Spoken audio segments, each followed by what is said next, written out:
this hurts the poor more than the rich, because the rich can actually afford to be stupid in ways that the poor cannot. It's like if you got a lot of leeway when you're starting out a business, you can take a lot of risk, you can go without making profit for several months and still stay in business and have time to figure it out. If you don't have a lot of leeway, you can't afford to absorb the same kinds of risk that people with more financial resources can.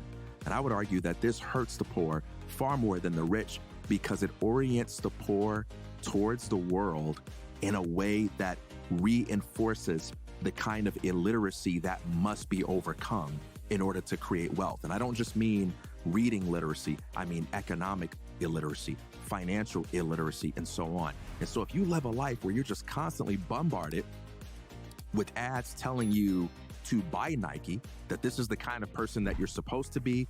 If you ever get the money, this is what you're supposed to do with it. If you ever pursue money, this is why you should pursue it.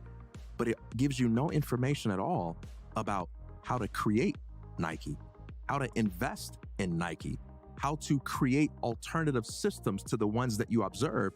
You're bound to remain part of this same system with nothing more than the hope of one day getting to be a better consumer. You don't consume your way out of poverty. You create your way out of poverty